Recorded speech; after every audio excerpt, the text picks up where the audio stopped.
Hello, everybody. How are you? Welcome, welcome, welcome. Welcome to Shirley's Thread Work. And tonight is Tuesday. Therefore, it must be Shirley's Wind Down Tuesday. Thank you so much for joining me. And please grab a glass of something and join. Cheers to all. I want to give a shout out to everybody that is watching this live stream on YouTube and Facebook, and also want to say hello and a shout out to everybody and a big thank you to anyone that is watching the replay. I thank you so much. I do appreciate it. Okay, I want to say hi to Robin and to Creative Note. Let me know if you can hear me and see me.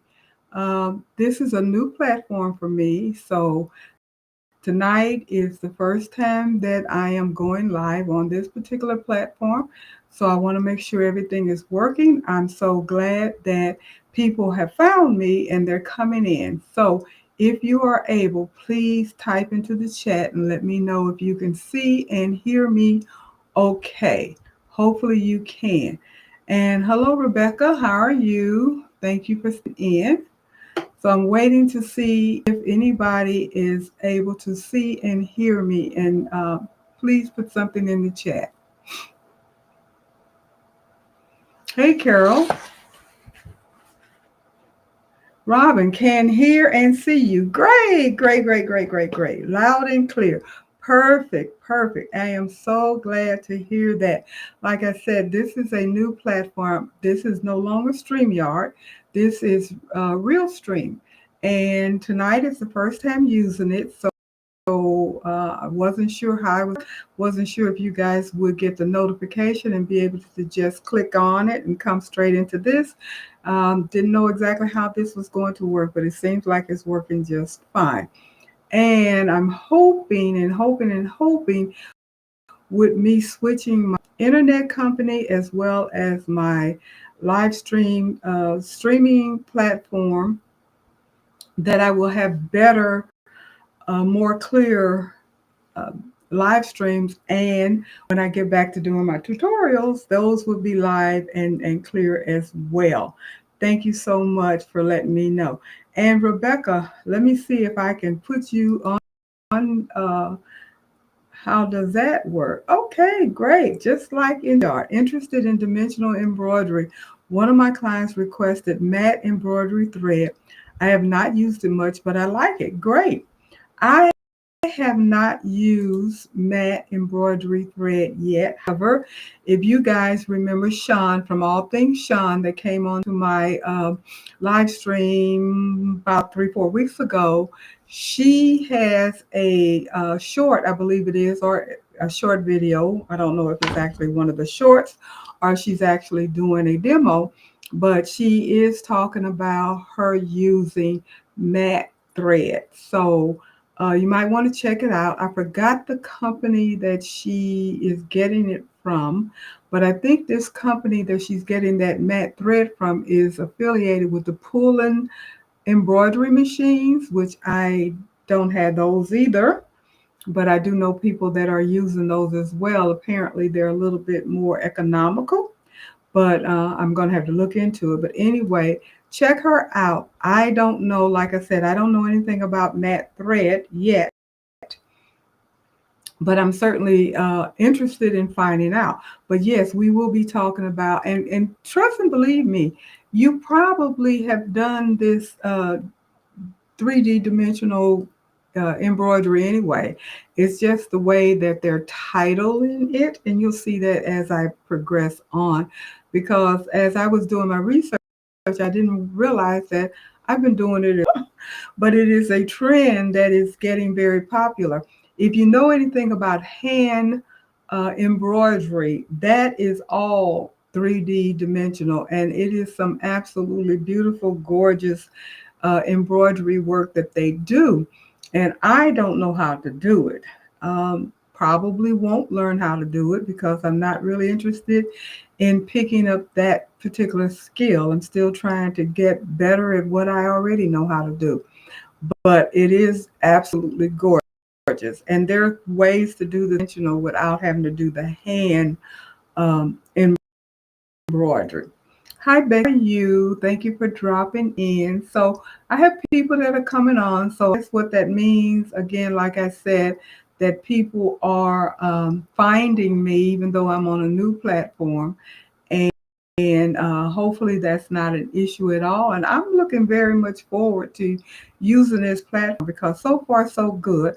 Got to get used to all of the different icons and where things are and so forth and so on. But as I was told, I spoke to Sean again because she is the first person that I actually knew that has switched over from the original platform that I was using to this one.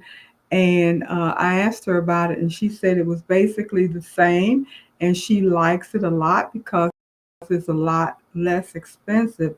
Um, the other one went up, doubled actually, from the time I started using it up until this last time that I used it. It held in price for the same service, and anything over and above that was even more.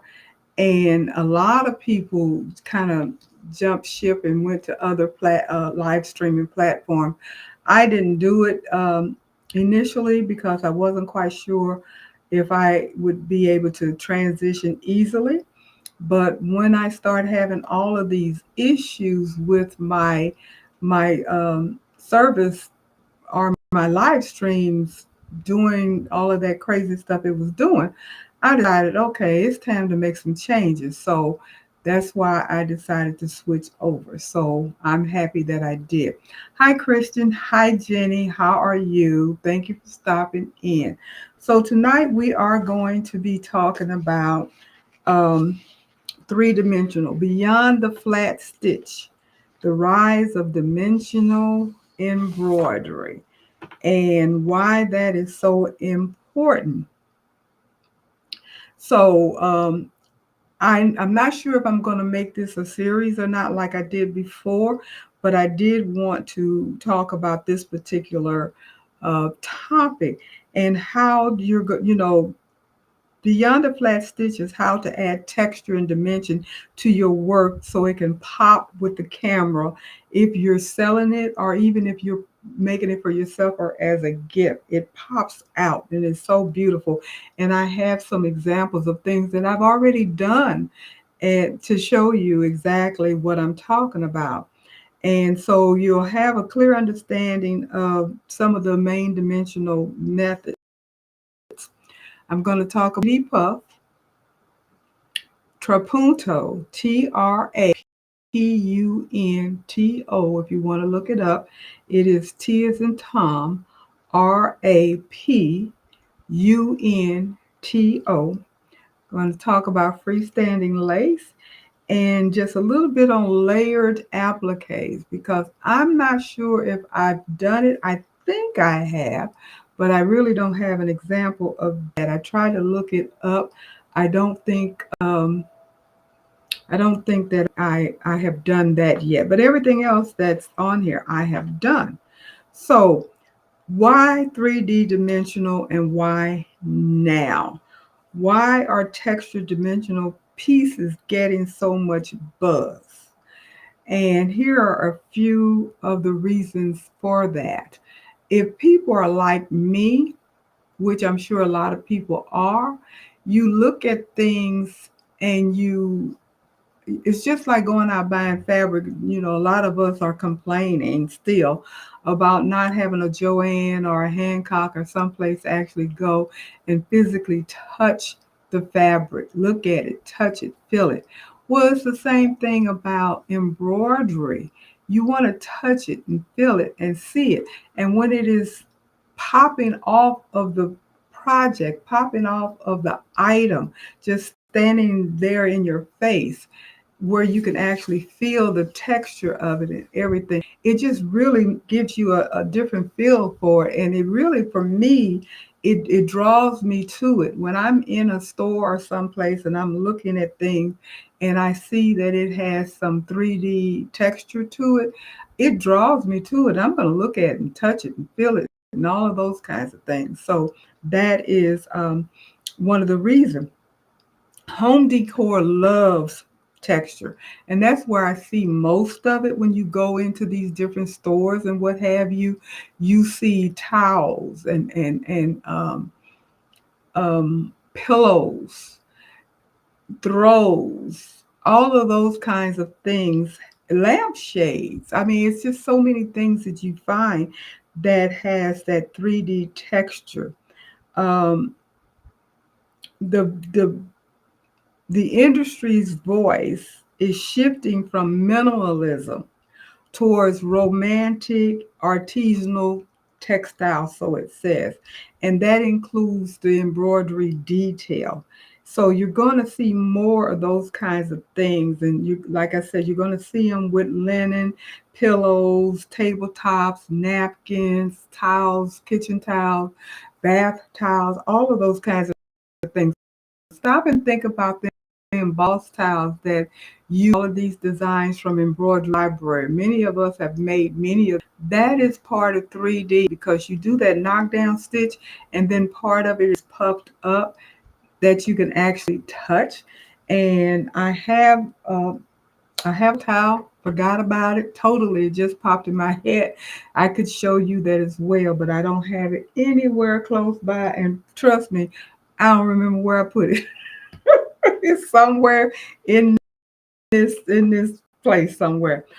But I have seen the embossed tiles, and they are absolutely gorgeous, as you know. That's part of it. And then we talk quite a bit about personalization. So even with that, that gives you the opportunity to do some type of 3D dimensional stuff. The textured, feel of the 3D. And we're getting away from flat logos where, everything is just flat. You're looking at more things that are raised satin, layered textures and the surfaces and all of those things. It photographs better, it feels better in your hand, and it does give a personalization that you don't normally get when you're looking at just flat, regular, everyday embroidery. So that is the impetus to move it along into this dimensional or 3D dimensional era that we're in. So I'm going to talk a little 3D puff, what it is, the material, and tell you step by step. I do have videos. Um, Trapunto by Machine, which is a sculpted loft, and it has clean outlines, and you can make pillows and quilts and all of those things with the what is it? Embroidery Library have some beautiful designs for Trapunto. I bought quite a few. Um, have had them for a while. Also, freestanding lace. And I'm going to mention layered applique, but like I said, I have not done the layered applique. Then I'll talk a little bit about the stabilizer materials and things like that. So that is pretty much what we're going to cover. So before I dive down into that, I just saw ATV Marketing hop in. So hello, thank you for stopping by, coming back again tonight. So great. So let's talk about what is 3D. It creates a raise that is sculpted by stitching satin columns over foam. So the design stands up off of the fabric. It looks amazing on hats, jackets, and bold lettering.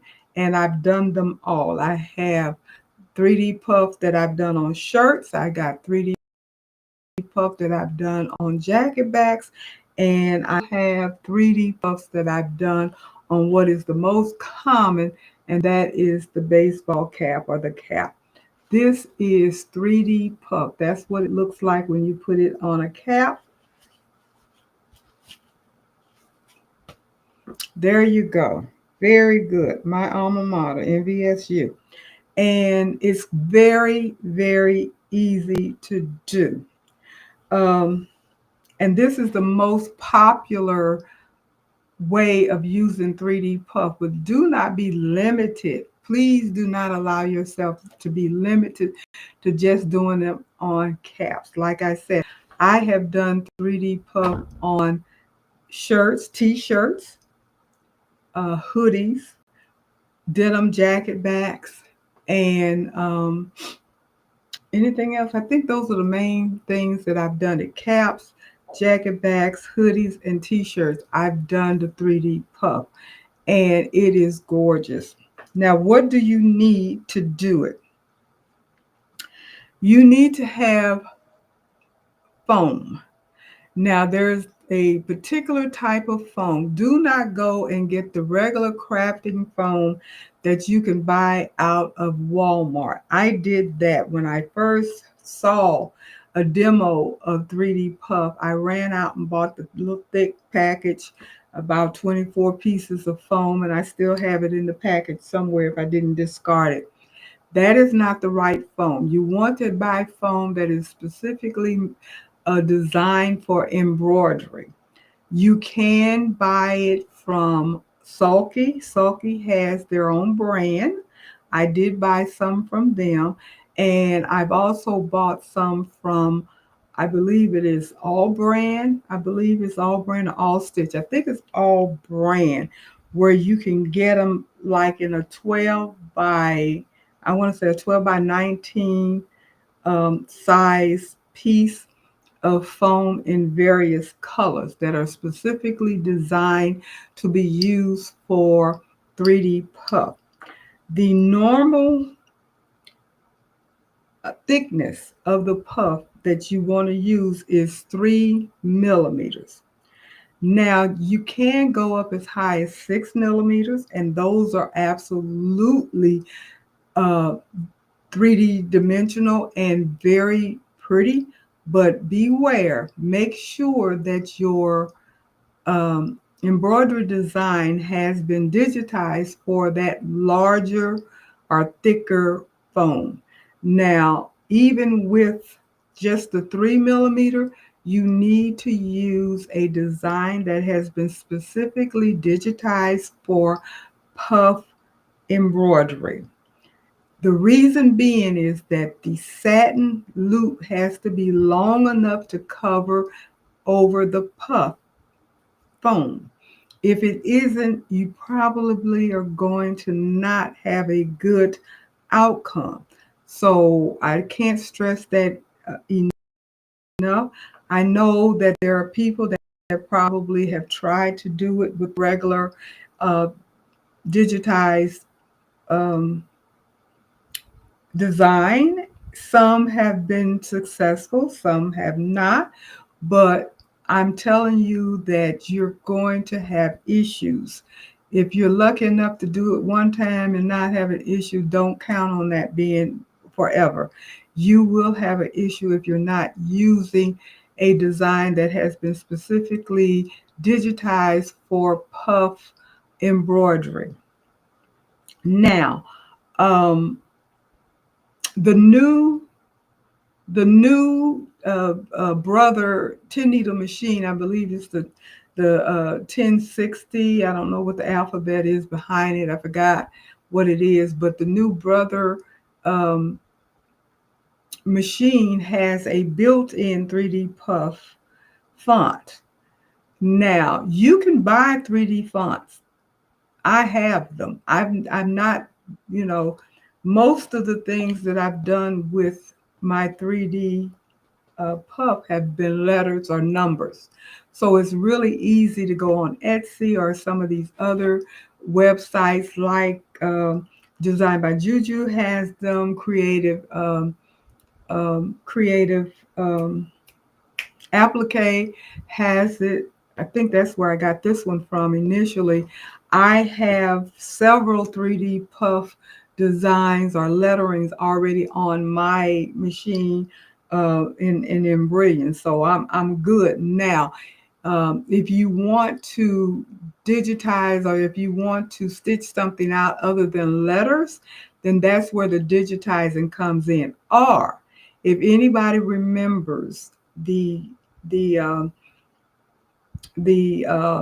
video that I did. It was live. It's in my library on my channel where I showed you how to use this material that I got from John Deere that you can put on your garment, on your project, and stitch over it just like the regular 3D puff. Uh, you have to wash it off, I believe it is. That's the only drawback. You do have to wash it. But if you use that particular material, you can digitize anything. I mean, you can, because I showed you that. And so go ahead and look that up on my channel. And I know it has something to do with 3D Puff. So if you just kind of search through it, I probably have this hat on there. And then I have another cap that I did. And it was close around, I want to say October of last year, October, November-ish, because I remember it was coming up close to the election because I did a couple of hats, a couple of caps, and I didn't do just lettering. So if you're interested in seeing that particular video where I used the material that I got from John Deere that you can use to do any design. Now, this particular material you can use and not worry about having a design that is specifically digitized for 3D puff because it is the material that you're using is allowing it to puff up. That's why you have to wet it and everything. So that is your only option on that. But it's a good option because, like I said, that alleviates the need to do the digitizing, having somebody digitize are just sticking strictly with letters and numbers because you can find scripted letters, you can find collegiate letters, you can find all kinds of letters on various digitized platforms. Like I said, Etsy has a ton of them where you can just purchase those relatively inexpensive and be able to do any type of lettering design that you want. But if you want to do a bird or a tree or a little teddy bear or whatever and make it 3D puff, then digitize that has digitized material from John Deere. And I'm not going to tell you I can get up from here and go find it. I have it stuck somewhere. That's what happens when you move a lot. You put things in places and you don't remember where you put them. But I do have it. And Becky, you say you have that from John Deere. If you don't mind, don't go looking for it. But if you remember it, put it in the chat. Hi, Deborah. How are you? Hi, are you Baker McFake? And who else popped in here while I was talking? I thought I saw somebody else. Maybe not. Maybe not. Okay. So so I mentioned the foam, of course, needles and thread. They recommend a sharp needle in good condition, durable 40-weight poly thread. Your tension, you want to make sure that the tension is correct, and because it has to go over the puff foam, and you don't want it too loose and you don't want it too tight because then that's going to cause an issue.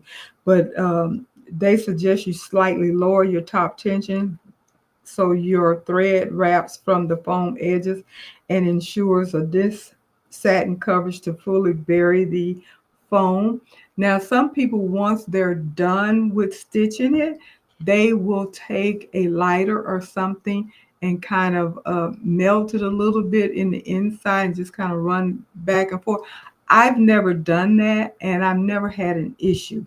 The only time that I would say do that is if when you do your design, if for some reason you happen to see some of the puff sticking out, then you can kind of correct that by using like the little lighter or something that's warm, not an iron. Don't stick an iron on it because you're going to melt it. But you just want to kind of wave it by just like you do when you're cutting the threads and everything with your lighter and stuff, and just kind of melt the foam a little bit so it'll shrink a little bit so it won't show through the thread.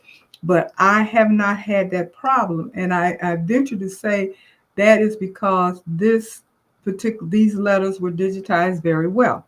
Now, what I know for a fact that Creative Applique, which is where I bought this design from, the letters specifically say do not adjust the size. So these are 2 inches. I didn't change the size and I had no problem. I can understand the rationale for that because, again, you want to make sure that the stitching is going to cover the foam like it's supposed to and not show through. Therefore, you'll come up with a beautiful design and it's going to stitch really well. And I've been quite pleased with that. And I do have, like I said, other letterings and numbers that I've purchased elsewhere that has also worked well for me with no problem. And Becky, you said that your Floriani um, software has the 3D font, so that's good. If you already have the 3D font, then you're really really lucky. So you don't have to buy any.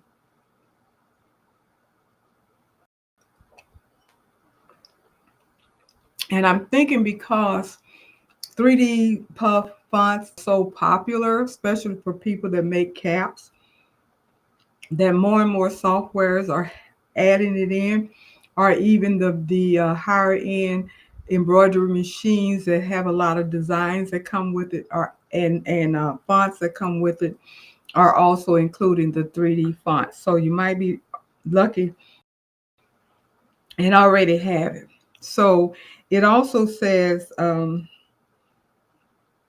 For adhesion and cleanup, light temporary spray can help hold the foam, tear or heat shrink excess carefully after stitching, depending upon the foam. Now, again, I have not had any issues at all. The foam will tear off. If it's done correctly, it'll come off smoothly with no issues. You don't have to cut or do anything. It's going to come off real well when you're done doing your design. And again, anybody that is interested in knowing how to do lettering with puff foam, check out my video. I do have at least 2 that shows you how to do it. And it says, of course, as I mentioned, puff needs specific digitizing. It uses wider satin columns with a minimum open gap and the sequence planning to perforate and cut the foam at the edges, because it has to do that because you got to pull the foam off. So be sure that you look to purchase that 3D font or design or whatever if you don't have it. And if you want a specific design, then try to use a digitizer that knows how to digitize 3D, and or either use that material from John Deere. Keep in mind, if you use the John Deere material, you do have to wet the fabric when it's done. You have to soak it. It's kind of like the um, the water solubilizer. You gotta wet it to kind of melt it off. So that's the only drawback that I see, because if you're doing it as a project to sell, that may not be something that you want to do. Now, there's no residue, there was no issue because I did do it on that particular video that I'm talking about, and the cap came out fine. There was no way for you to tell that I actually wet the cap, so it's no big deal. So, Notion, you said, did you use a? I no, I didn't actually. I probably used a 8014. If not, then it was a 7511 because I don't change needles that often, and I'm pretty sure there was one or the two. Um, probably 7511, probably that. But give it a try with the 7511 when you're testing it out. If that causes the issue, go ahead and move up to an 8014. But you won't need anything any bigger than that. So it says a good target for your puff is block letters, simple icons, and bold monograms. Avoid tiny or micro details. The foam can't resolve them cleanly. So if you have a script or something, make sure that script is clear where you're not going to jumble it up where you don't have a clear path, because if so, you may not get a good puff on it, and it may not tear away well enough to look clean. Now, what are the pitfalls? The do's. Caps, of course, are the leading thing that people do 3D puffs on. Varsity lettering, like what I have. Badge style patches. Patches are wonderfully puff. Bold logos, kids decor, and letters. Now, when I did that design, if I'm not mistaken, I think I videoed it because I know I did my logo on a t-shirt with a puff. I did that for sure. I remember, but I'm not quite sure I showed that on the video. But it can be done, and it turned out just fine, no problem at all. Um, It also says a good move is to pair puff lettering with flat fill shadows for double depth effect, flat plus raised. I, well, yeah, I guess that's what this is, because the white is the puff and the green is flat. It's not puff. It is actually flat. I guess that's what they're talking about. And as you can see, it does have a really good effect, and it makes the puff stand out even more. I hope you all can get a good visual of that because it looks really, really well. Let me see, take this off.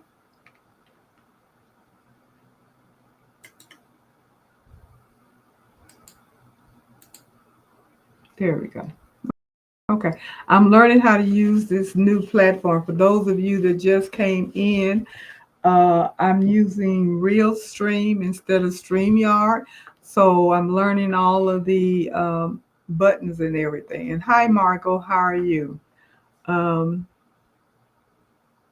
so that is 3D Puff. As I mentioned, when we're talking about dimensional embroidery, I'm sure there are things that you've seen or you've done.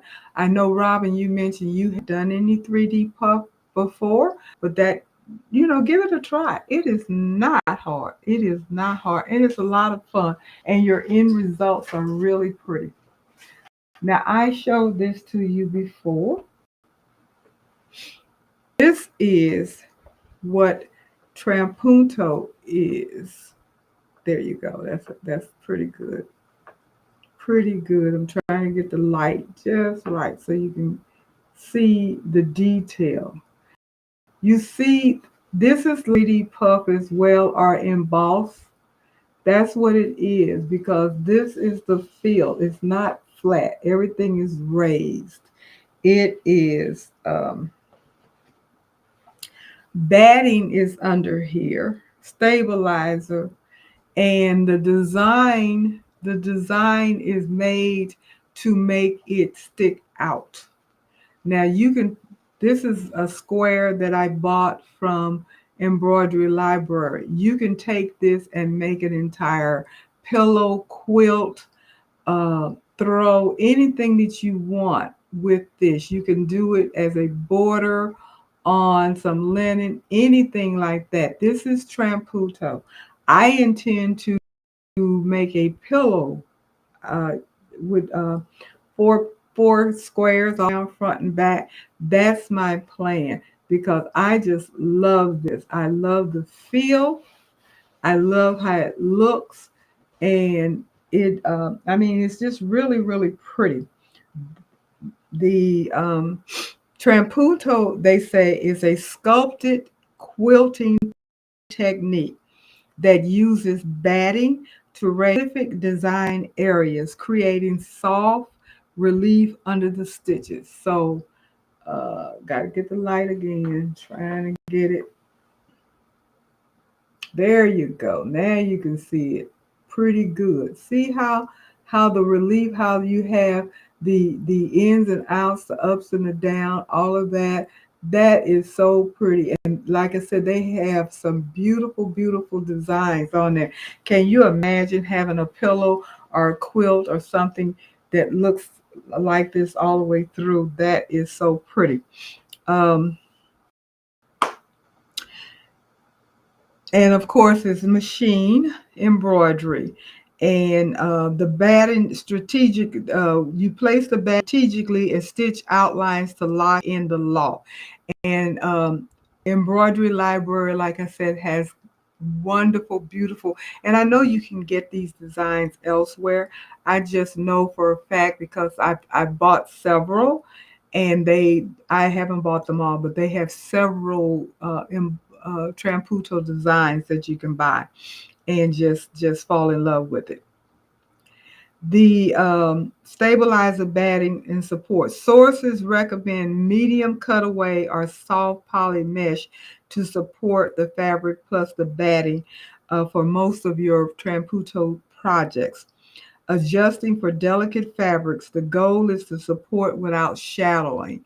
So you don't want a thick stabilizer. You don't want the stabilizer to take over. The batting and the fabric are the star of the show, and the design itself. I'm reading what. Hi, Marina. How you stopping by? And Becky and Jenny and Rebecca. I have to put on here what Marina said, and I agree with you. For the life of me, I still can't understand how that individual claimed trademark on the raised font when it's actually Trampunto. Yes, I agree with you. Girl, don't get me started on that one. Cease and desist. That's all I can say.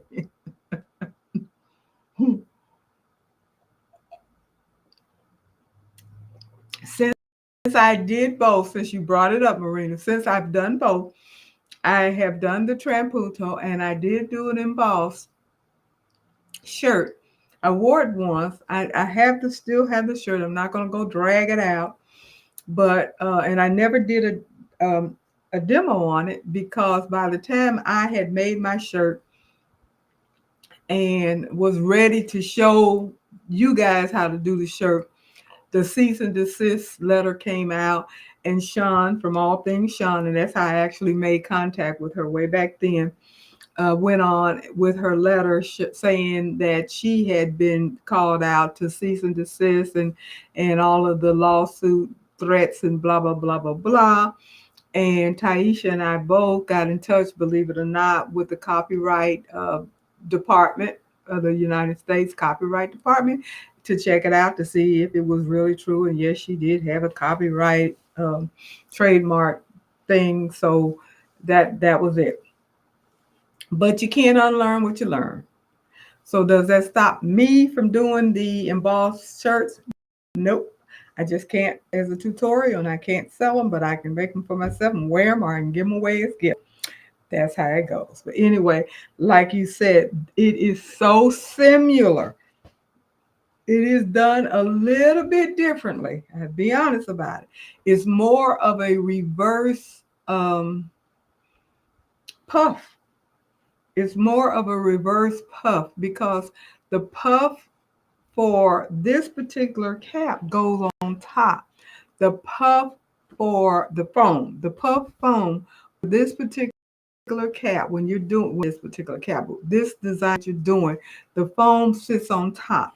When you're doing that emboss that we're talking about, the foam goes to the back. It doesn't stop. It's in the back, and then you stitch over it. So when you pull the foam away, you're pulling the foam away from the inside, not from the outside. So that's the major difference. It's just reversed. That's simply it. It's still the same process. It's just reversed. The main regular puff that everybody in the world can do, puff lays on the top of your fabric, and when you're done, you rip it off. When you're doing the embossed puff, the puff foam goes in the back.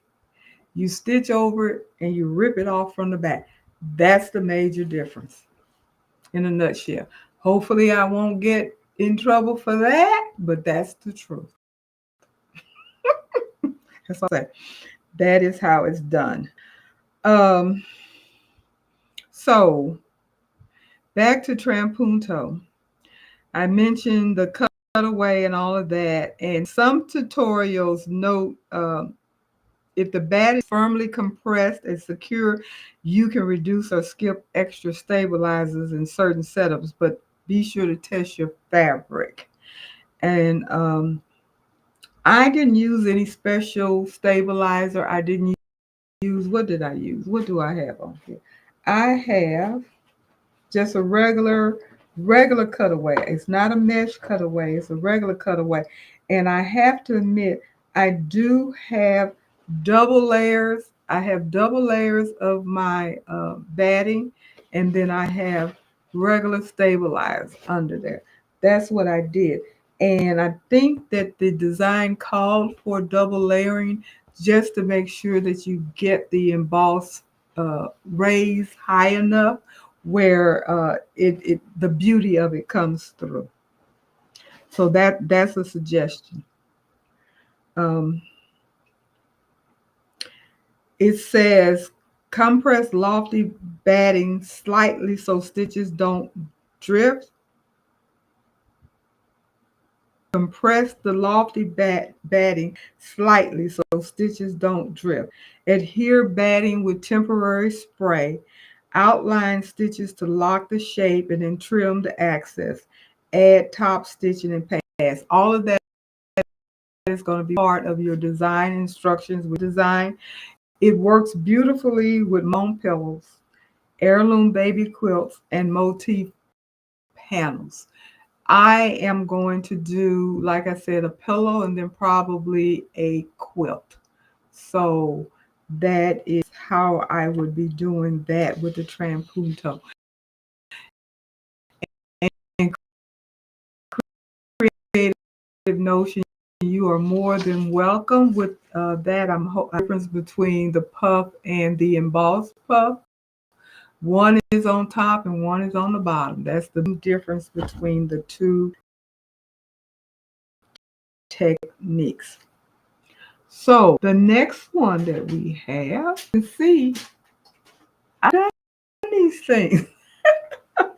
Not thinking that, okay, this is the trend, this is where we're heading.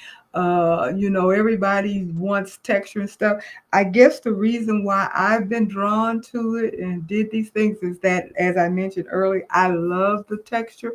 I love the visual. I love seeing all of the stuff that pops up, more so than just regular flat embroidery. I love that too. It's beautiful.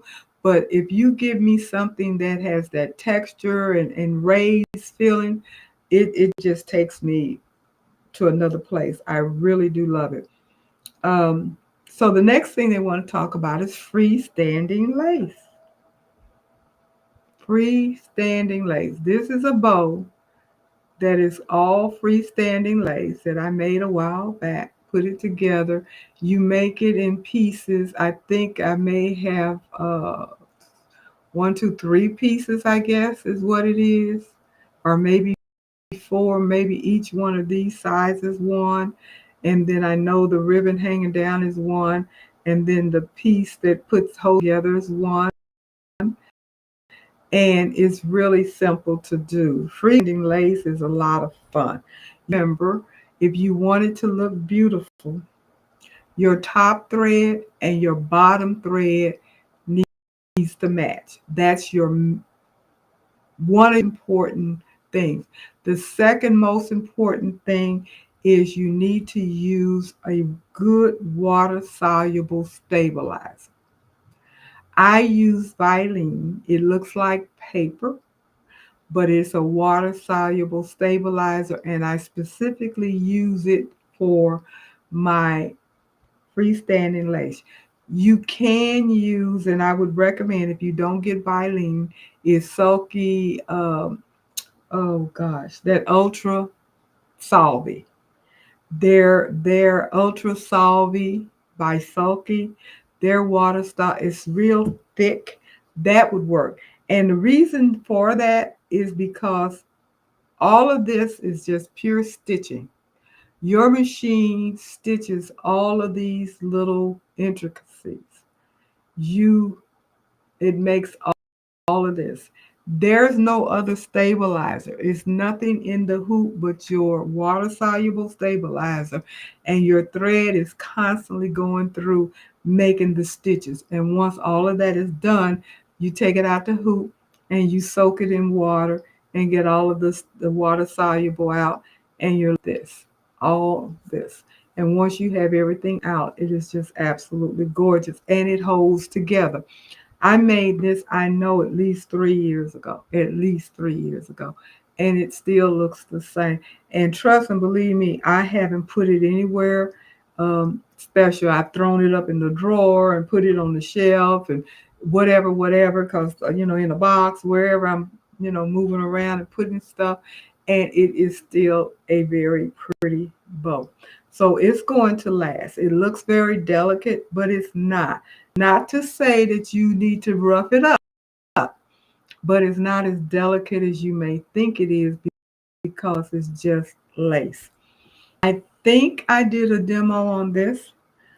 I do know for a fact that I did a demo on some freestanding lace that I did and put them on a pair of jeans. So check out my channel. Anybody that's interested in seeing anything about freestanding lace, please do that. So freestanding lace designs are digitized. Again, you have to have a freestanding lace design. It has to be digitized specifically for freestanding lace. That is because it is stitching directly on a water soluble stabilizer. There's no fabric layer. It's just water soluble stabilizer and thread. After you rinse it, you're left with a stable lace structure made entirely of thread. That's all you have. And it is really, really nice. Um, Let me see. I'm trying to think about the needle. It says OESD and sulky specific opaque mesh washaway stabilizer for water soluble stabilizer. I mean, freestanding lace. And that is the Vilene, Viline. That, and I can get it off Amazon. Just go on Amazon and order it. Vilene, V as in Victor, ILIENE. Stabilizer is kind of expensive, not super expensive, but you don't 30 some odd dollars for what, a 12-inch by 10 yards or something, 5 yards, something like that. You don't get a whole bunch, but it serves its purpose. And I love it, and I keep it because I don't use it just for this. I have something else that I use it for as well. But you will really love doing freestanding lace. Ornaments, I made, the first time I ever did freestanding lace, I made Christmas tree ornaments back when I was in Florida. You can do ornaments, luminaries, bow forms, bridal accents, all of those things. Christmas, it's just whatever you want to do it with. Now, polyester thread is color fast for items that'll be rinsed or exposed to moisture. John Deere recommends rayon. Either works. I've done them in both. If I'm not mistaken, I think this may be rayon, maybe. But I've done polyester and I've done rayon. The most important thing to remember is your top thread and your bobbin thread needs to match. Now, for those of you that are interested, you can buy, if you have a multi-needle machine, you use magnetic bobbins like I do, you can buy colored magnetic bobbins to match your top thread. They have a lot of different colors. Let me get this, show you.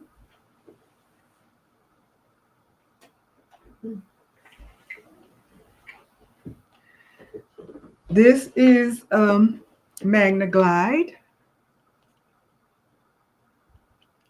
Magna Glide. That's what I use for my regular bobbins. You can buy them like this in a jar, different colors. I think it's 20 of these in here. What does it say? 20 bobbins, 72 yards, 66 meters. And they are just like the magnet that I use for my regular black and white bobbins. I bought the red for Christmas stuff I was doing. And as you can see, it is an L size, so it fits into the embroidery machine, the 10 needle. Now they have various colors: red, green, gold, beige, black. Well, black, always can get black. Blue, yellow. I know I've seen those colors. So they had pink, I think I've seen. They have a variety of colors that you can get. So if you're interested in this because you want to do freestanding, bought it so I could do my freestanding and make sure that my bobbin thread matches my top thread, so my freestanding lace project is going to look good. Now, I had someone tell me that you can do freestanding lace also with metallic thread. Now, the only issue for me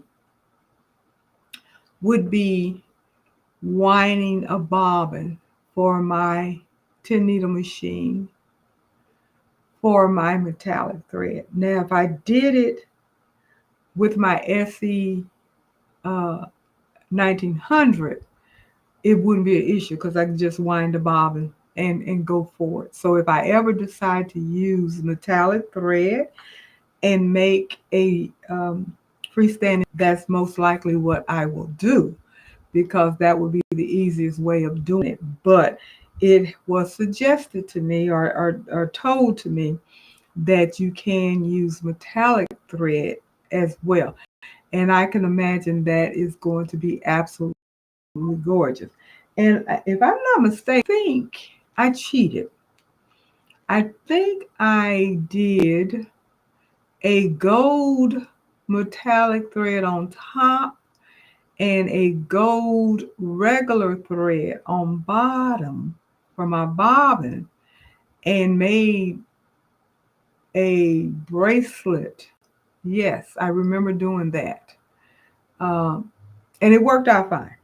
And if I'm not mistaken, I think I did a video on that as well. So anyway, look it up if you want to, but you can. Freestanding lace is really nice, and it has the texture. And just think, you can make something really pretty. It doesn't have to be a bow or anything like that. Whatever your freestanding lace design, and most of it is that I can find is real lacy, like the motifs and stuff that they use on bridal gowns and stuff. So you can make something and you can put that on a project. You can put it on various projects, and just that texture is there. That feel is going to be there.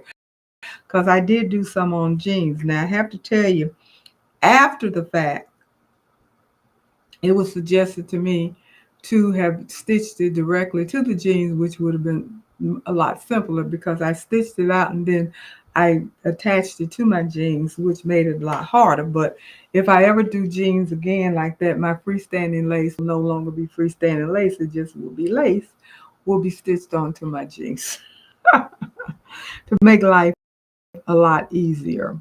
Um, Now it says stitch freestanding lace specific designs.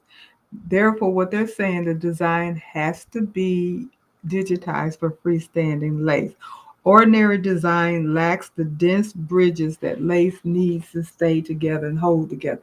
So you can't do freestanding lace designs without it being properly digitized. So don't forget that.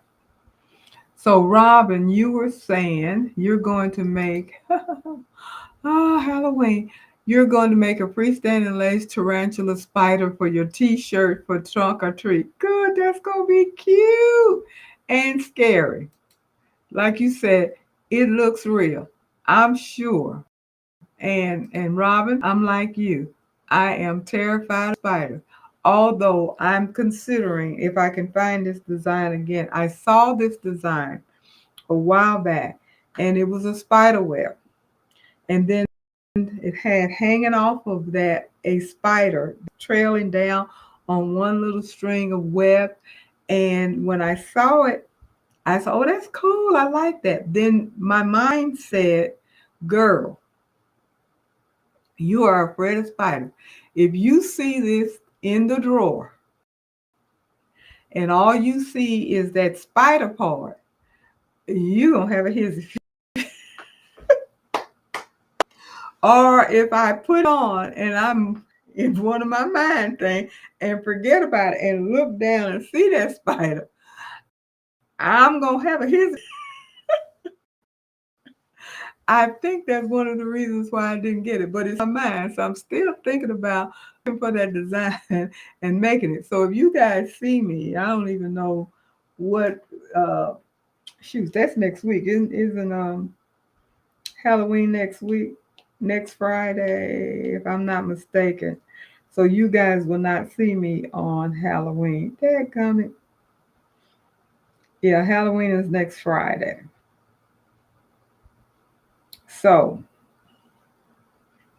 I may or may not. I have a Halloween party with my job coming up on Halloween. So I probably will make, that's going to be the only Halloween costume that I'm going to have. Unless I pull out one of the things I got in my drawer that I made last year. It's going to be the other. That is kind of funny. While I'm looking at my calendar, I am pretty sure we're supposed to be doing our show and tell next Tuesday. However, I forgot I am having my cataract 27. See, 8. I may not be able to do the live stream. I know I go back to the doctor on the 28th because you go the day after. I know I have a thing over my eye. So we shall see. I'm not going to say no right now. If I put out a message saying no live stream on Tuesday, that will be why, because my surgery is on Monday. Now, I heard from several people that have had their cataract surgery and they bounce back just like that. It's no big deal. You only miss a day off from work and all of that kind of stuff.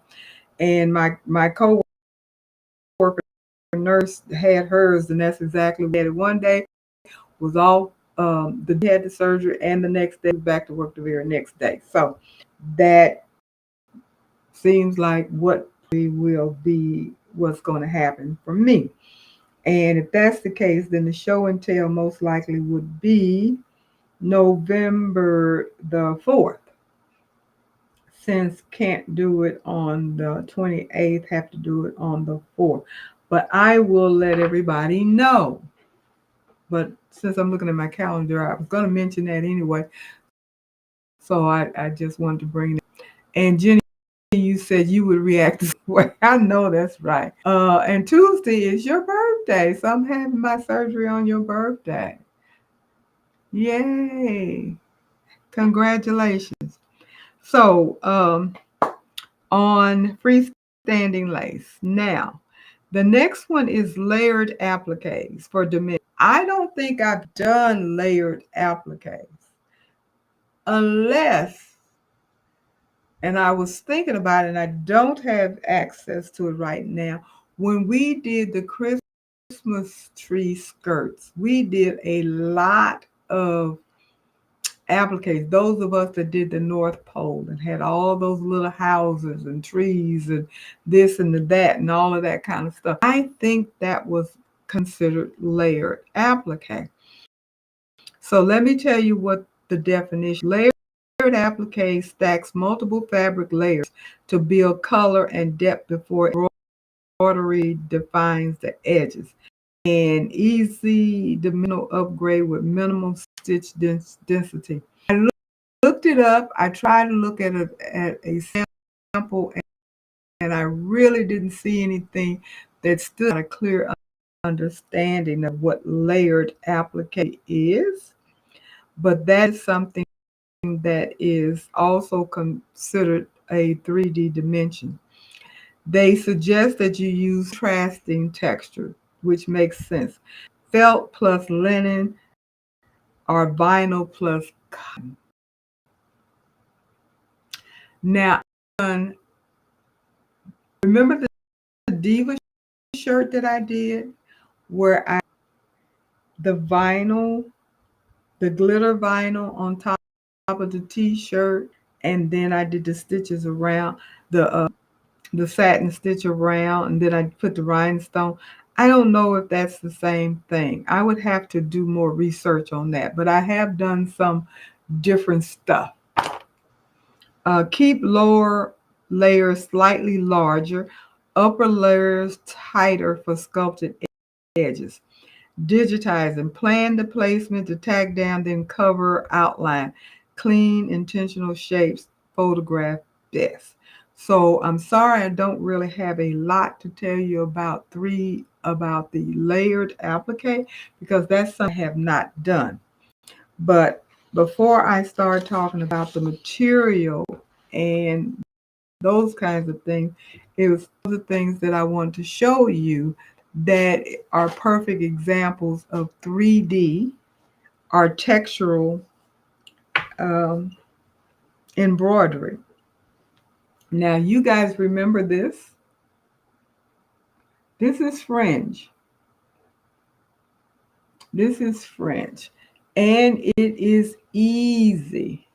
See this textured here?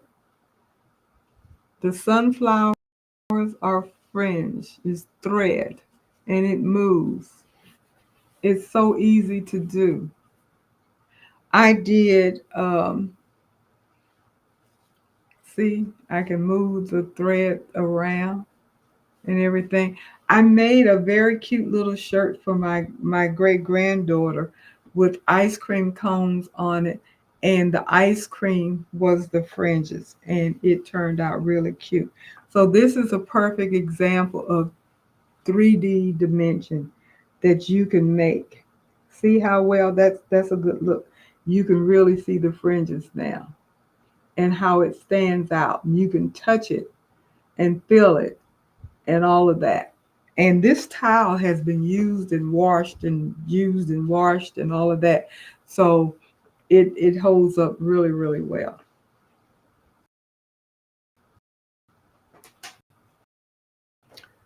I know on the thumbnail, it shows some really beautiful, intricate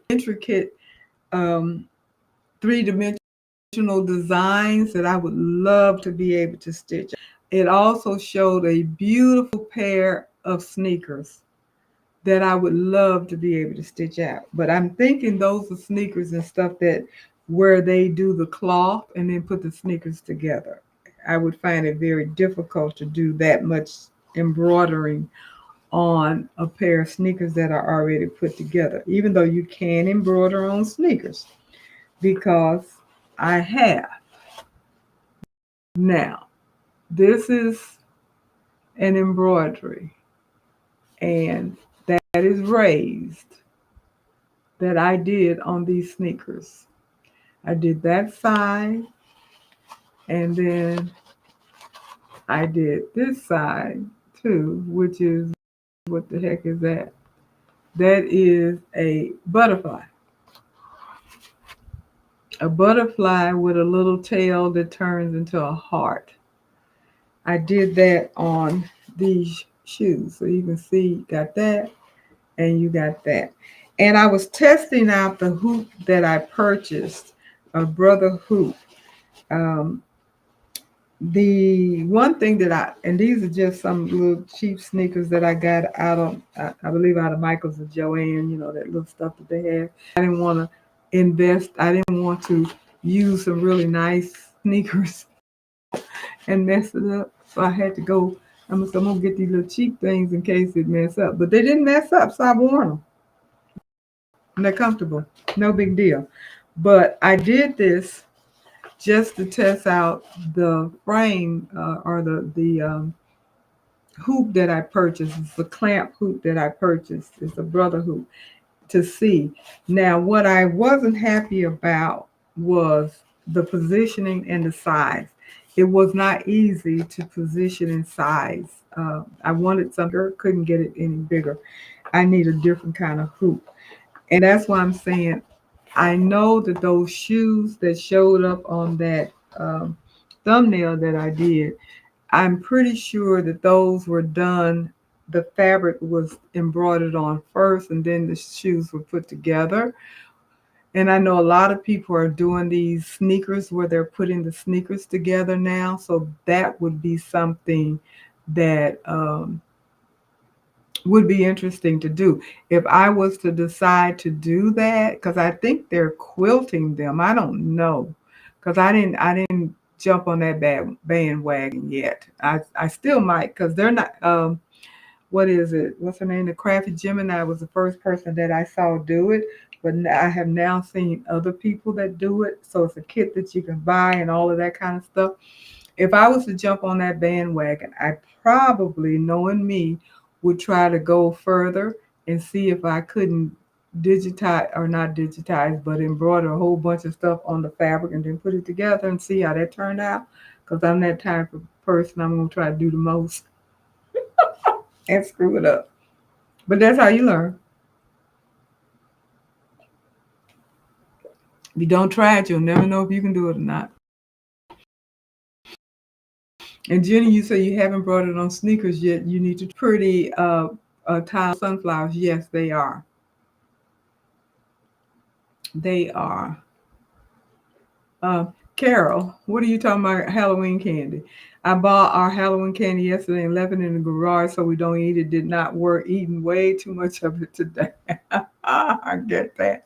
I heard that. I haven't bought Halloween candy yet. I don't know if I will. Haven't done the trick-or-treating thing in a while. So, and then one other I wanted to show, which is one of my favorite things. One of my favorite things. And that is this screen hanging. This is all embroidery, and you can feel it. It is all embroidered. It's almost like embossed. And this is window screen that I stitched on and then framed it in this embroidery frame. This is a project that this design comes from Embroidery by Library. I love this, and I love doing the screen designs. You guys got to get into this. If you haven't done this yet, you are missing out. Get you some screen.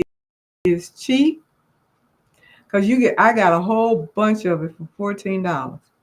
These frames are like $3-4 each. You already got regular thread. I think I used the 8014 needle and regular screen and regular thread for the back. See? No, nothing special, nothing special. Now, what I will tell you, if you're going to do the screen project, they have, again, Embroidery Library has, just go into the library, Embroidery Library, and up there where you put the search, put screen design, and there'll be a whole bunch of them that'll come up. The trick to doing this successfully is uh, a dense design. You want the design to be dense. I cannot remember how many stitches this is. I do know it took a minute to do because there's a whole bunch of stitches, 20 something thousand or more, probably more. It probably took a couple of hours to do. Well worth it. And Rebecca, you said, where did I get the screen? I got the screen from Amazon. And like I said, just regular thread, regular needle, 80 by 14 or 7511. What you do have to have though is that Bylene stabilizer, water soluble stabilizer. You have to have water soluble stabilizer. I use the Bylene that looks like paper, and you just hoop your hoop with that stabilizer and your screen and have at it. No big deal. I'm telling you, no big deal. I did the regular, I think I had my machine at 600 because I don't do it real fast anyway. So 600 is pretty normal for me. And the only thing I said, it has to be a dense design to come out as pretty as you want it to come out. And it's going to take a minute if you want it to if you want to do it. I'm looking now to see what I bought, the screen, but I got it off Amazon. It's not expensive. It's been a while, so I got to keep going and going and going.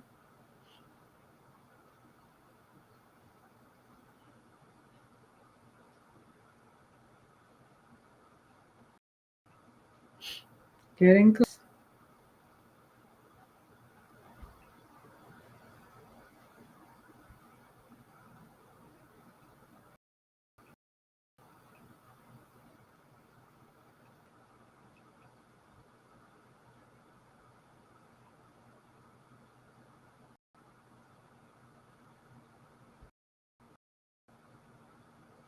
Okay, come on.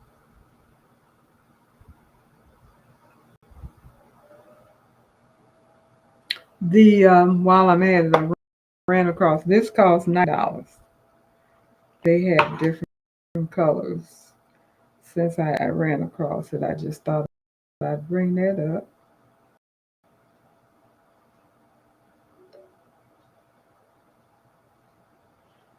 Still looking for my screen.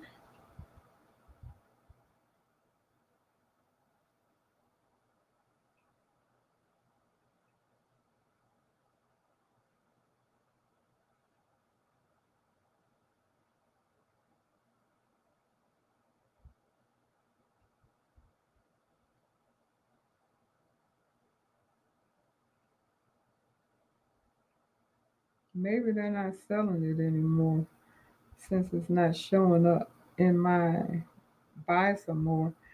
The Vilene, I misspelled, is Vilene. There's no two I's, it's just one I.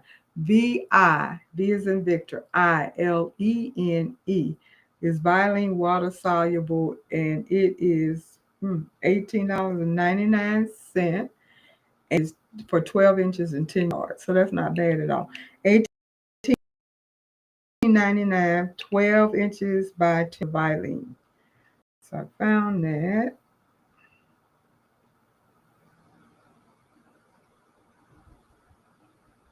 You go into your buy again and you think they're going to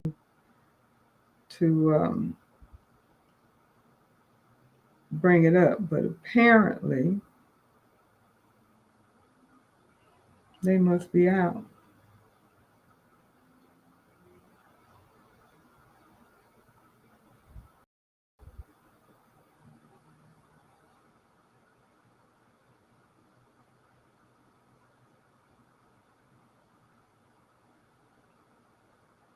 They have window screen in here. I don't know why what I bought didn't come up. That's weird. That is so weird.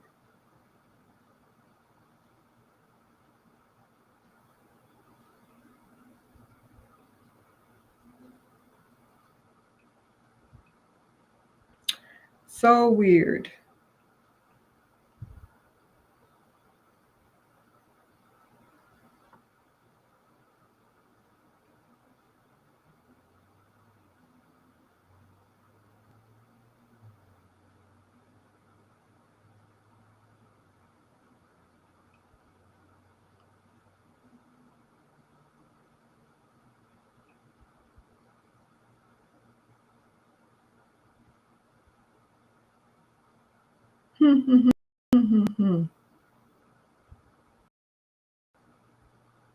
I bought it last year. Here we go. Found it. It came in, what I bought came in 2-pack window screen.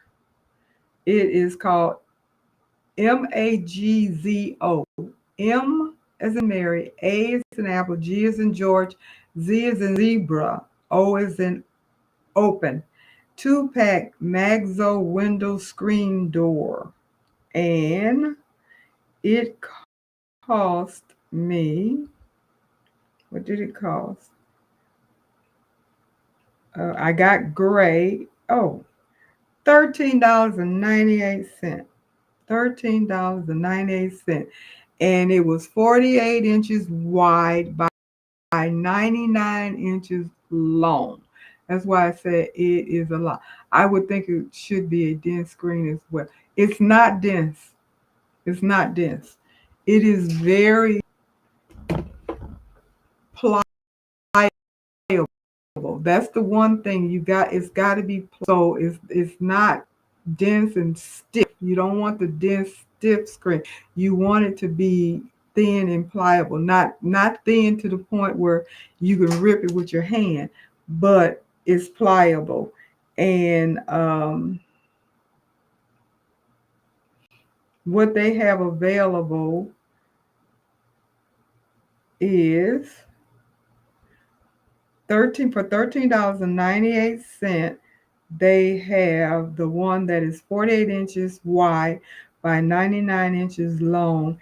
And I got it in gray. This is the gray color. I didn't get the black. And you have enough to share because I did. I sent out some to about 3 different people, and I still have quite a bit. I can do more. And I don't remember how many I've done because I sold some.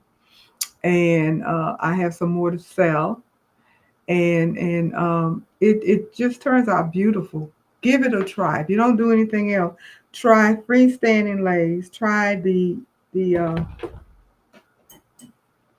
puff, and try these screens. You're not gonna regret doing it. I promise you, you're not gonna regret doing it.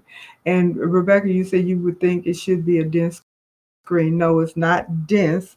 It is very soft and pliable. You want it to be soft and pliable because you don't want it to break your needles. The needles, uh, they just go through it and they just stitch perfectly like you're stitching on regular fabric. You can't really tell stitching on really on just on screen.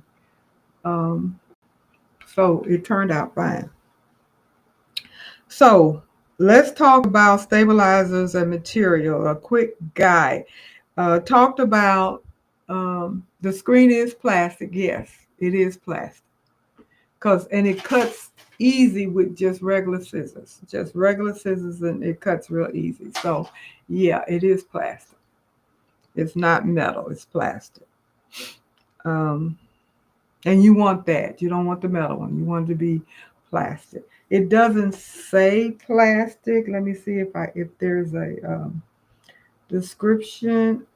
Let me see. Product detail. Polyester material. The material is polyester. The weight is 12.96 ounces. It is premium quality window screen replacement. Sturdy polyester fabric rather. Um, what else does it say? That's about it. It talks about, replacing it, a window replacement, but we're not getting it to replace a window. We're getting it to stitch on. But give it a try. And like I said, you're going to get a lot. If you buy it, it's not expensive. Matter of fact, I think it came down because I think it came down about $1 because I paid like a 14 something for mine. And you go in with somebody if you know somebody, or just get it and share it, because that's what I did. I had so much. I was like, I don't need all of this stuff. I'm not ever use it all. So I asked people if they wanted it, and I just cut some off and put it in the mail and sent it to them. So I was able to share some. Like I say, I still have. I don't have like a whole lot of it, but I got enough to do several more projects for them. And I know I can buy more. So choose the right support. That's what you want to do with your staples and materials. 3D puff, like I mentioned, just going over it. Oh, and you found it. Good, Rebecca. Good for you. 3 millimeter embroidery foam, stable base fabric. Else is going to be a dense satin coverage. You can use a light spray to hold the foam together, and tension slightly lower. Now, I didn't use foam, but you can. I just used my purple thing to kind of hold it in place, and once it did a couple of stitches, then it wasn't going to slip and slide, and then I just kind of used the purple thing and let it do its thing. So no big deal. But if you want to use adhesive spray, you certainly can. Carol said she got her replacement screen material at her local hardware store, and you can. The reason why I got mine off of Amazon is because the first person that I saw, I believe on Facebook, that had done it, um, put in there where she got her screen from. And then I just did that because that way I knew that I would be getting something that I could use. I did go to the hardware store to look, but I was positive that what I found was going to work. So that's why I just stuck with using something that someone else had used because it worked for them. It should work for me. So, but yes, you can get it from a hardware store. For your trampunto, medium cutaway or poly mesh um, stabilizer, your fabric, your compressed batting, and spray if you want to. Your freestanding lace, Bilene, wash away stabilizer, or sulky, um, what is it? That Dural, ultra solvy. They're ultra solvy. Either one of those would work for your freestanding lace. I prefer the Bilene. So those are the things that you can use for those things. For my screen, Bilene. That's all you need is your thread, your screen, and your Bilene, and then you can decide how you want to frame it or all of that.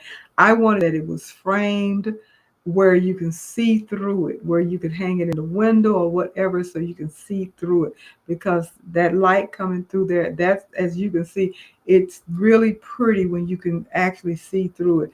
And this is one of the first designs that they had for specifically for the screen. When I say specifically, you can definitely use this for something else, but they do have it in their screen category, and as well as many other.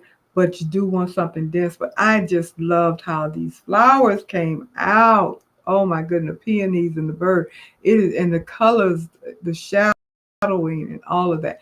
That is just so pretty. You can even see, look at the little yellow in the flowers. You could just see it just makes your stitching look absolutely perfect. The veins and all of that living in your leaves and stuff.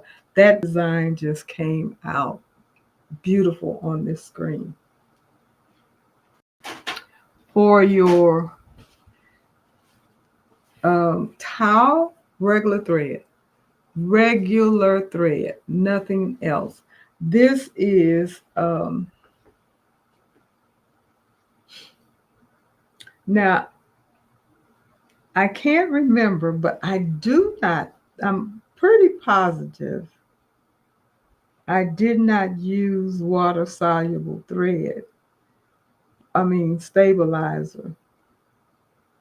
And if I did, it wasn't where the flowers are because I see absolutely, and then again, I probably won't see the residue since I've washed this and everything. I'll have, if you get the design and everything, it'll tell you what to use. But I'm trying to remember because you have to go through and snip when you make this is how you do it. It stitches it, and it has to be a design that is specifically digitized for fringe. Keep that in mind. You have to get a design that is specifically digitized for fringe in order for the fringe to work. So you can do a fringe design, but it has to be digitized for fringe, and it'll tell you how to do it. There is a person on Etsy that's almost all she does, and her work is really, really good, and her instructions are really, really good. And I'm going to hopefully find her and tell you who she is because I bought several of her fringe designs. Nope, that's not what I want. I want Etsy.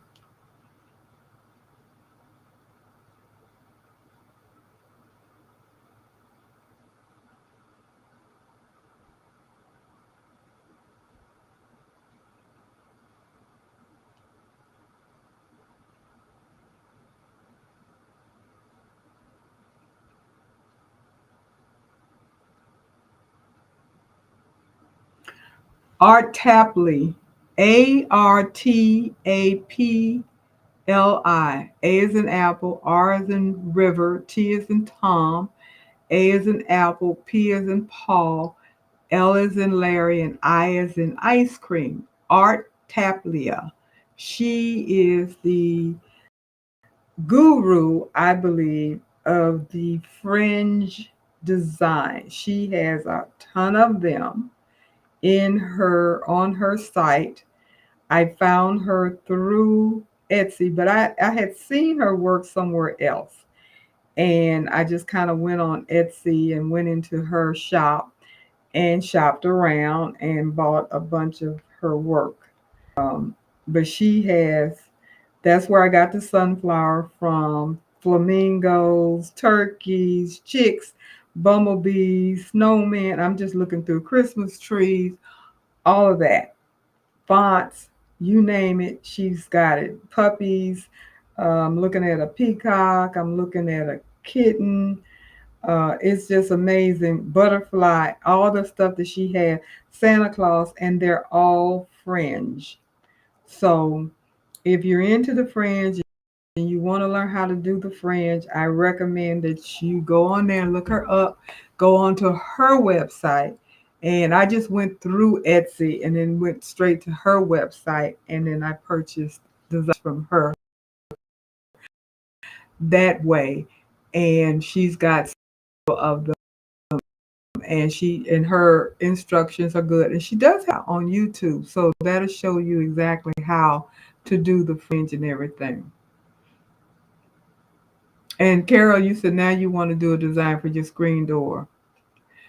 Uh, ATB, you said I was watching this video where like 10 artisans used all different types of appliques and methods, screen printing, 3D, embroidery, DTF, DTG, leather, etc., to make the design come to life on their garment.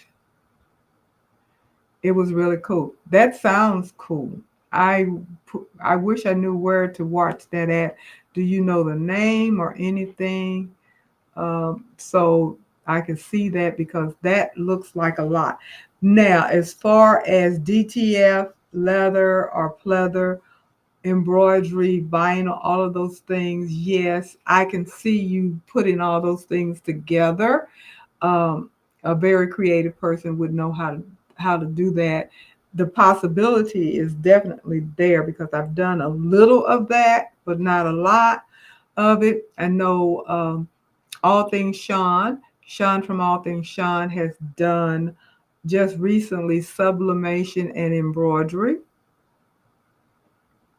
She does a lot of sequence and embroidery and vinyl and embroidery, stuff like that. So there are people, and I've done vinyl, glitter vinyl, and embroidery and rhino.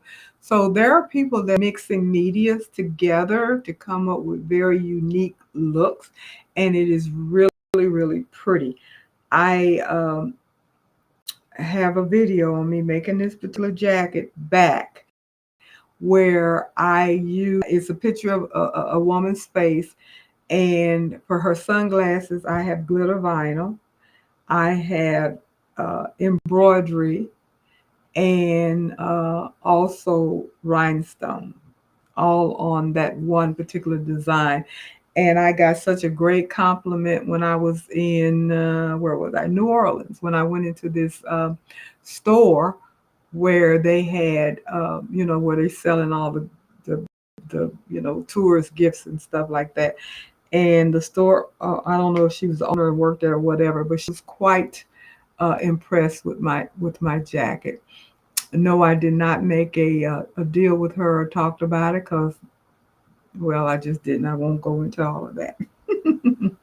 But anyway, I did let her know that I did it myself, and it turned out absolutely gorgeous. I love that jacket. Um,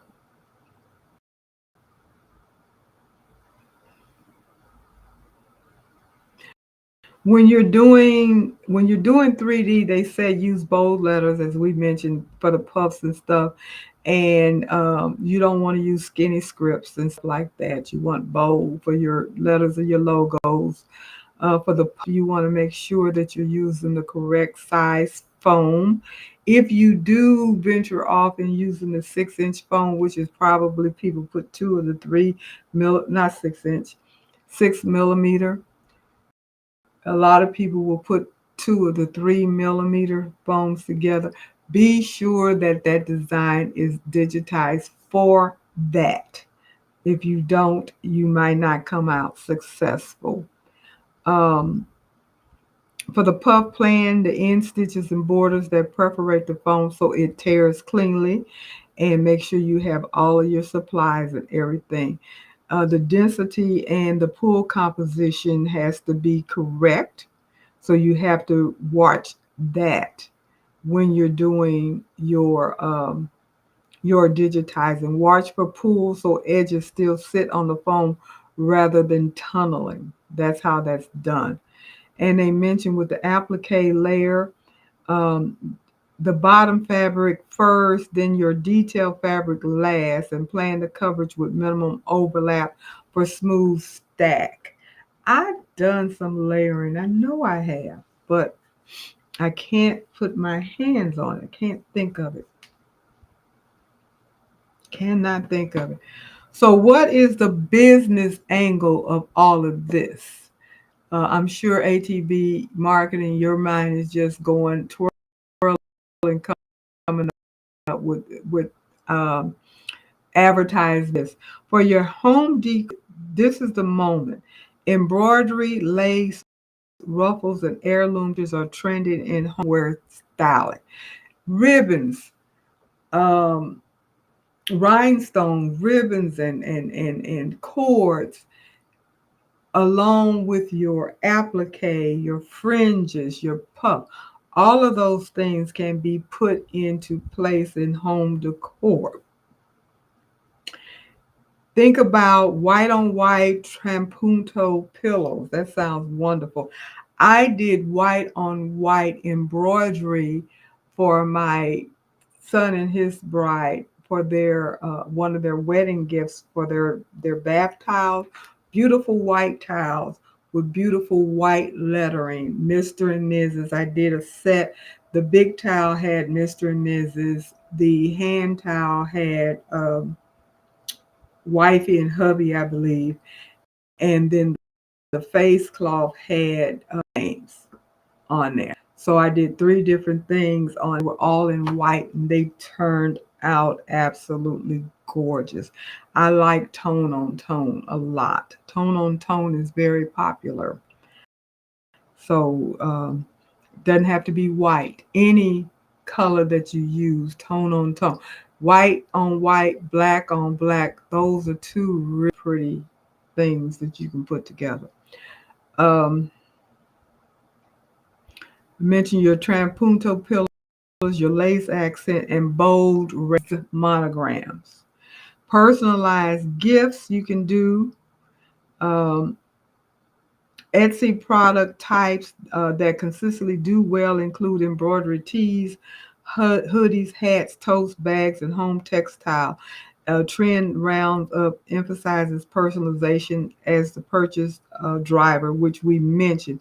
Adding some texture to those items can beef up your sales. I have some embossed tiles on my site, and I have gotten some rave reviews from those people that see them. They always have excellent comments about the raised embossed um, tiles. Um,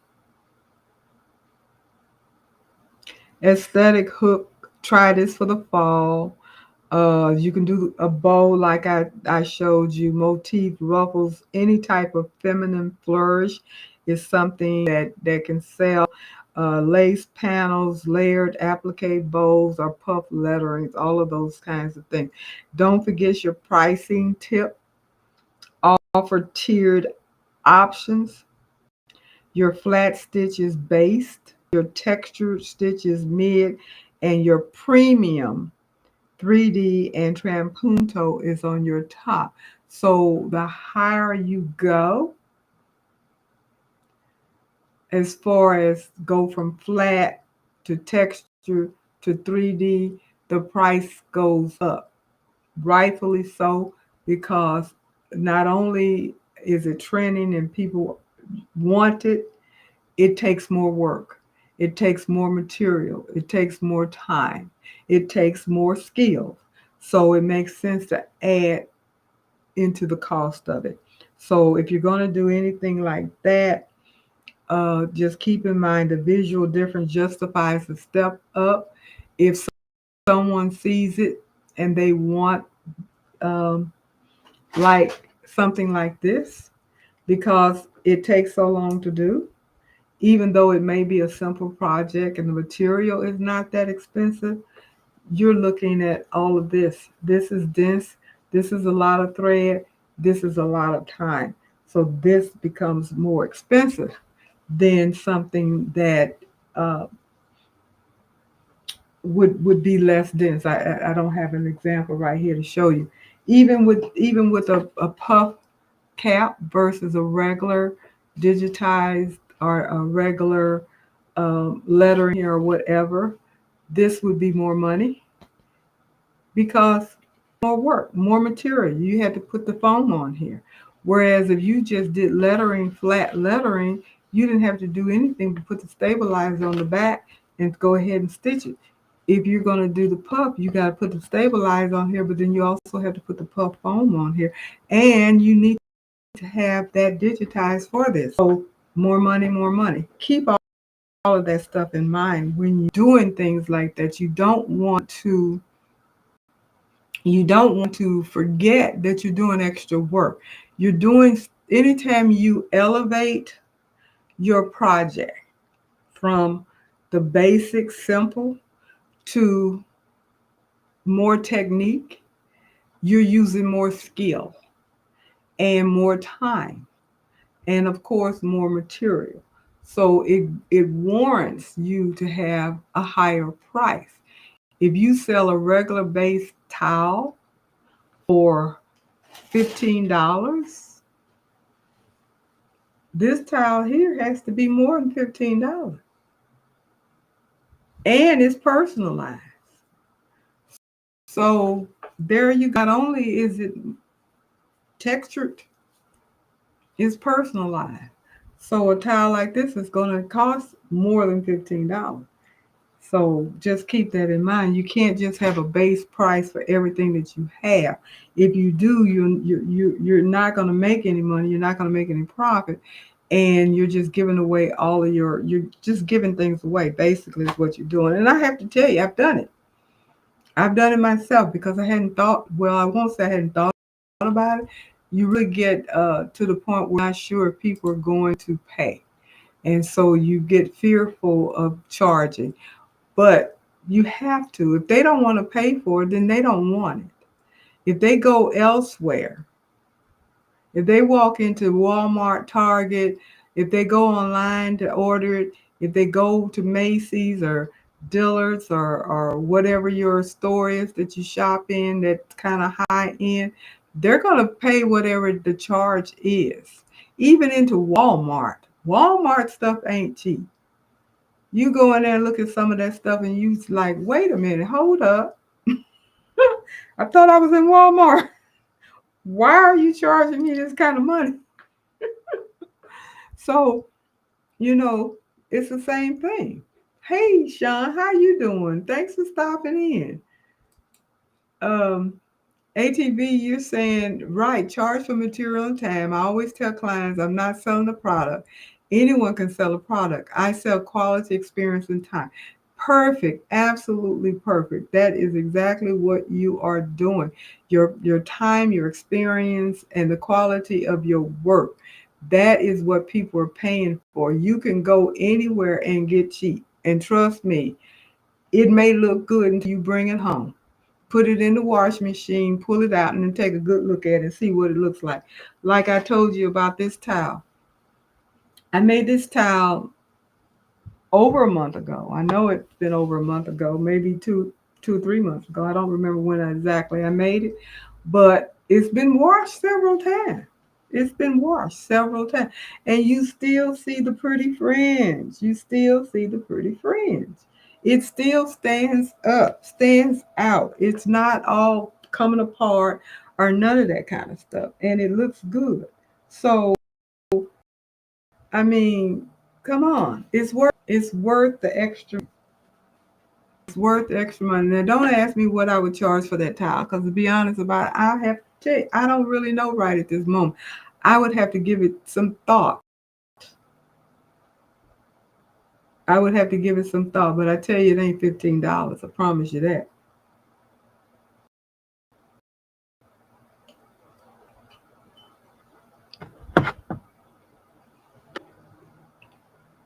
So, how are you, Sean? Thank you for stopping. Appreciate that. Uh, you'll see when you watch the replay. If you watch the replay, I've already mentioned your name several times tonight. So I'm glad that you had time to stop in. Thank you so much. Um,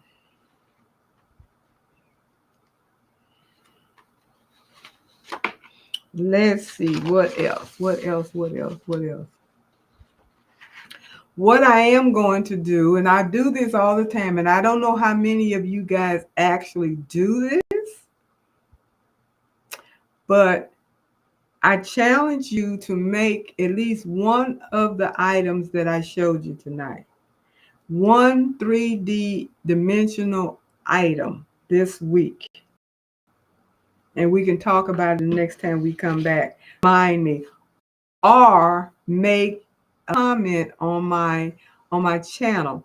I realized the other day that my channel comment thing was off, and I had no idea it was off. So it's on now. So now I can get comments. So you guys put the start back with the comments. Come back with the comments. So I did ask a question last week, and before I get to that, I want to see what Sean is saying about the pricing calculator. She said, I use a pricing calculator because I'm changing or charging for everything. So, question is asked, where is a good place to get a pricing calculator?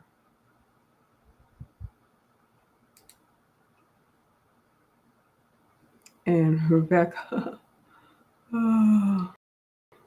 okay, Sean, if you don't mind sharing, where did you get your pricing calculator? And I don't blame you with that because it's kind of hard. It's kind of hard to come up with a fair price that's fair to the client and fair to you. You want to make sure that you don't overcharge anybody, but you definitely want to make sure that you're not undercharging yourself, that you're giving away your stuff. And as ATV Marketing said, very good. Charge for materials and time. She always tells her client that you're not selling a product. You're selling quality experience and time. And trust and believe me, we all know the time it takes to do something right. And we all know the time it takes to learn how to do something right. I know for myself, I I don't pick up everything and do it perfectly the first time always. Sometimes I'm lucky and I do, but sometimes I have to do it 2 or 3 times before I get it. Now I'm kind of in the mode of making bags and totes, and I have to tell you, I'm struggling. And when I say I'm struggling, I'm a perfectionist and I'm not getting everything perfect. I'm getting it good, but I'm not getting it perfect. I'm not at the perfect level yet. And that is where I'm struggling at. I want to be able to make a tote, a bag, whatever it is that I'm doing, I want to be able to do it to my standard.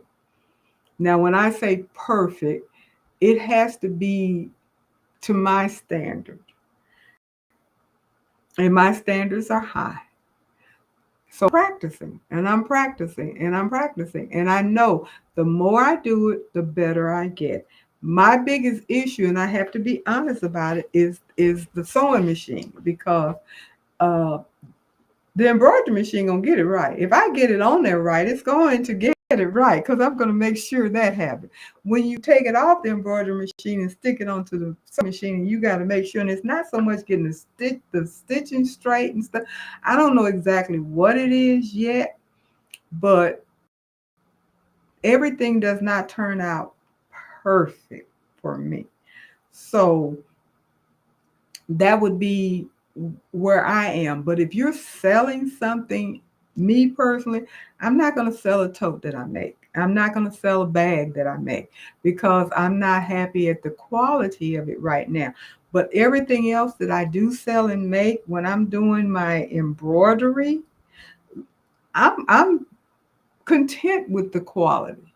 And I will sell it because I know it's good. I know it's going to last. If you take care of it, it's going to last. I'm not worried about that. It's going to last because I put the time and the energy and the effort to learn, and I'm constantly learning. I'm learning more and more about how to stabilize things, how to hoop things, the different threads you should try, the different needles you should switch to. All of those kinds of things are important because it's going to make sure that your product is going to turn out right. We were talking about you briefly earlier, Sean, about matte thread. And I happened to see the video that you had up where you said that you tried the matte thread and you compared it to their polyester thread. I couldn't remember the company. I do remember you said it was, I believe, affiliated with the Pullen um, embroidery machine company. I couldn't remember the name of it, but I've not tried matte thread yet. So something new for me to give it a try, see how it works with a project that I want to work with, to see if it's going to turn out right and it's going to look good and everything. Even when you're looking at doing your hoodies and your shirts and all of that kind of stuff, you want to make sure that the ones that you buy are going to allow you to produce the product that you want to produce. You can't go just get any old junky cheap shirt, hoodie, whatever, and then expect for your project to turn out good. You got to have good quality before you can make a good quality project, if that makes sense. So let's keep that in mind. And then all of those things cost money because you're putting your time, your energy, your effort, your thought, your planning, all of that. You're putting it into place. So when you produce that, you can have confidence. Person buys it, they're not going to be unhappy with it. They're going to be happy with it because you did a good job. And Sean, you're on here. I just want to let you know that I switch over to Restream. This is I'm uh, streaming live from Restream tonight for the first time, and so far so good. I haven't seen any lagging. I haven't seen any my voice and my movement of my lips don't match. All of that stuff that I was experiencing that was driving me crazy tonight seems to be fine. Now the proof will be when I look back at the recorded video to see how it plays. Hopefully it will play well. But right now, everything looks like it's going fine. So I'm happy about that. And you were very right. It is very simple. It is very similar to what we were using before. And so it's a quick switch over. I'm still trying to get used to looking at the screen and everything because it's a tad bit different, but other than that, it's going pretty well. So thank you for that. I knew you had switched, and I had seen some other people that had switched, and I just hadn't made up my mind yet to do that. But since I started having so many problems with my videos, I realized that it was time to do something. Because if I didn't, I was just going to have a it was getting on my last nerve. It really was. So before I go, I wanted to address the question that I had posed, and several of you found my channel, and that the comment section was working again, and commented on it. And I was asking about potentially having a group sew along maybe once a month. And if I do, it won't start until next year. We're not going to try to. There's only November, December left in this year. Too much going on, too much to do. So it won't be this year. But I'm seriously thinking about doing a sew along once a month. I think it'll be a lot of fun because I know when I present different projects and tell you about stuff, people say, well, I haven't done that yet, and I haven't done that yet, and I haven't done that yet. And this would be an opportunity to do something quick and simple, nothing that's going to be too hard or complicated, but something quick and simple that a group of us can get together and do it and say, oh, wow, I finally got a chance to do that, and it turned out fine. Or I tried it, and it was an epic fail. I need to try this again. So you guys comment, let me know what you think, please. I appreciate it. And you can put the information on my channel, and we will go from there. Also, do not forget, thumbs up, like the video, hit the subscribe button if you aren't subscribed already. Don't forget to hit the notification bell. And like I said, it costs a dime to subscribe. So if you haven't subscribed, please do. If you know anybody out there that likes embroidery and what have you that you think might be interested in my channel, share. tell them about it, and hopefully they will subscribe as well, so we get my channel up and growing more, and progress, so I can get back into doing some of the stuff that I was doing. I haven't done anything in a while. Back to doing some of my tutorials and stuff. I'm beginning to miss it, and I'm trying to finagle my time and my energy and all of that kind of stuff to work it in. Zoom will be tomorrow night for those of you that are on here. We will be doing the Zoom, and I know some of the regular people that are on here didn't come on. I don't know if there was an issue switching over. I don't know if that was it. I will check with people and see. Hopefully that's not the case. A lot of people probably on to the chat. I know that happens a lot when I talk to them and find out, oh, I was watching, I was busy doing XYZ, what have you. But you know, the more that you come into the chat, the better off it is. So I am let me see. Did I answer all the questions, and have I seen?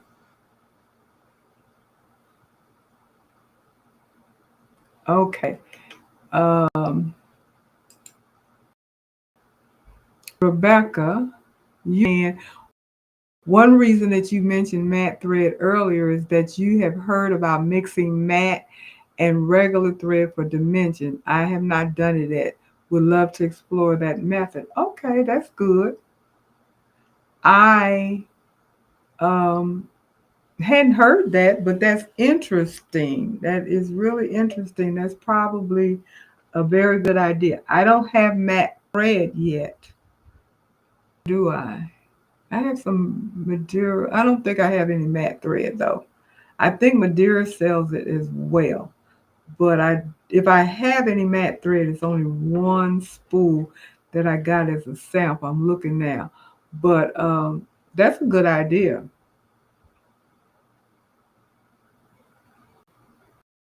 That's a good idea to try that. I will look into that. I gotta get some matte thread though. I don't think I have any. Let me see if there's anything else or anybody else. So, don't think I got anything else. Like, share, and subscribe. Yes. Always. Never forget to do that. That helps the channel out. I do appreciate it. And comment as well. Comments are very important as well. The algorithm can be very mean. They want to see everything. So comments are as well. And answer my question. I'm going to post it again, but answer the question. See if you're interested in a monthly sew along, and we shall see. Yeah, like you were saying about the landscape or the applique, like in the landscape, use the mat for one level and the shiny thread for object. That sounds interesting. Go ahead and do that, Rebecca, and report back to us and let us know how it turns out. I think that would be a good assignment. That would be a good assignment. So I am going to um,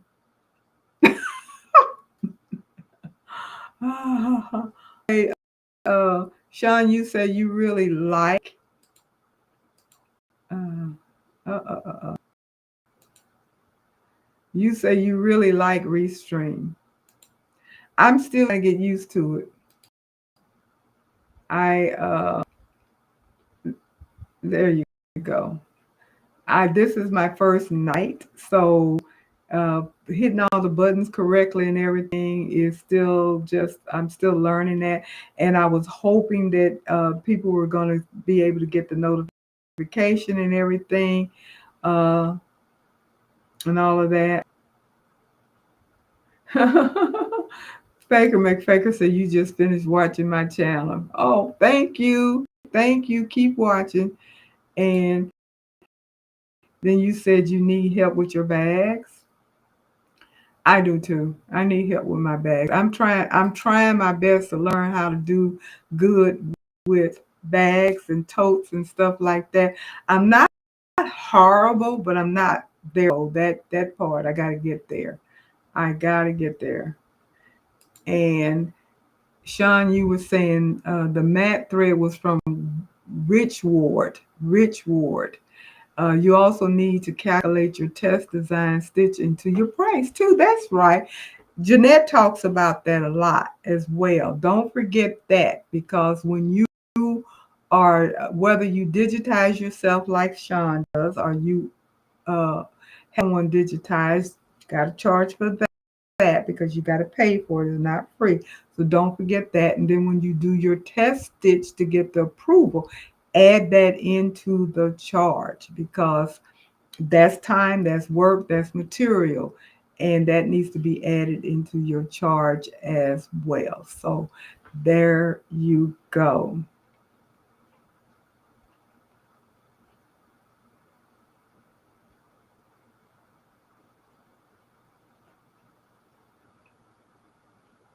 Okay. All righty then. So I think I'm going to go ahead and say goodnight to everybody. I do thank you guys. Appreciate you for dropping in. And I'm hoping that everybody gets the message and they're not forgetting or unable to log on. I don't know if that's the issue. Like I said, some of the people that are regularly in the chat was tonight, but that's nothing, that happens every once in a while, but we shall see. So with that said, I'm going to go ahead and sign off and say good night. Got to go to work tomorrow. Tomorrow's work day. And I will talk to you guys later. Have a very blessed rest of your week, and I will see you. Don't forget to go to my channel and answer the question about the sew along. And any comments, any suggestions about any other type of topic or anything like that, please add that in as well. Thank you so much. Good night, and you guys take care.